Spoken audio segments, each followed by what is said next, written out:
Mafunzo haya lengo lake ni kuongezea ujuzi walimu wa michezo na kuwajengea uwezo wa kuweza kufundisha michezo mashuleni. Tunafahamu kwamba ili michezo iweze kufundisha vizuri katika dunia sasa, tunahitaji walimu wabobezi wenye taaluma ya kufundisha michezo mashuleni kwa ajili ya kuweza kuidentify vipaji na hatimaye kuviendeleza, tupate wachezaji walio bora katika timu zetu za michezo mbalimbali hapo baadaye. Michezo ambayo tumewafundisha walimu hawa ni mpira wa miguu, netiboli, uwavu, riadha pamoja na mpira wa kengele, yani goalball. Tunatekeleza jukumu hili la kutoa mafunzo ya michezo kwa walimu ikiwa ni muendelezo wa programu ambazo ziko Baraza la Michezo la Taifa kwa kushirikiana na Chuo cha Maendeleo ya Michezo Maria, ambako tuna program za sports community, yani michezo kwa jamii. Tumekuwa tukifundisha miaka ya nyuma na sasa hivi tunaendelea kufundisha kwa kasi kubwa. Hii ni katika kutekeleza maelekezo ya Mheshimiwa Waziri wetu wa Michezo, Mheshimiwa Paul Makonda, ambaye ameelekeza kasi ya ufundishaji wa walimu wa michezo iongezeke maradufu. Tulikuwa tunafanya huko nyuma, lakini sasa hivi kasi imekuwa kubwa zaidi. Lengo letu ni kuwafikia walimu wote nchi nzima ili tuweze kuwa na wataalamu wabobezi katika ufundishaji katika kila shule ya msingi, sekondari, katika level za wilaya, mkoa, kata na tarafa.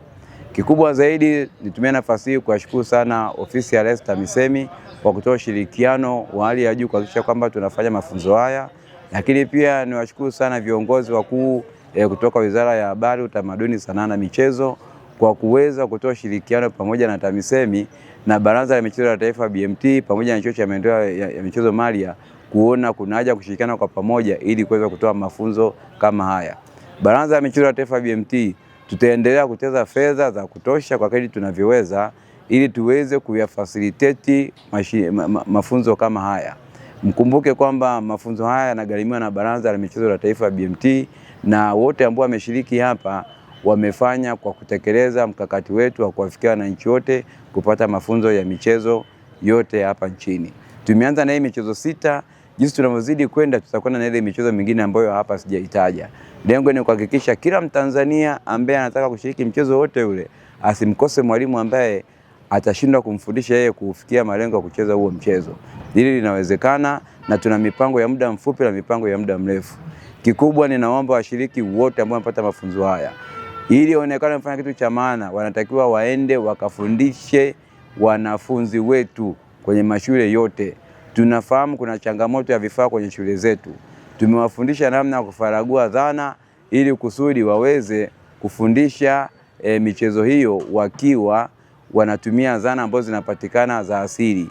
Hii inawezekana kwa sababu wanafunzi wanaweza kutumia dhana zile za asili za kubuni kufanya mchezo ambao utafikisha malengo ya mchezo ambao wamekusudia kwenda kufanya.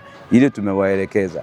Lakini pia tumewaelekeza namna ya kutumia zana za kisasa kulingana na mazingira ambayo wanaenda kuchezea michezo. Kwa mfano, kuna mipira ambayo imetengenezwa maalum kwa ajili ya kwenda kuchezea kwenye viwanja ambavyo havina nyasi.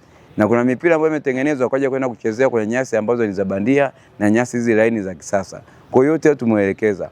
Mwalimu anapokwenda kutafuta vifaa vya michezo kwenye maduka ya kisasa, atajua kwamba kifaa hiki kinakwenda kutumika kwenye uwanja wa design gani, basi ndio anakwenda kununua kusudi kile kifaa kiweze kudumu.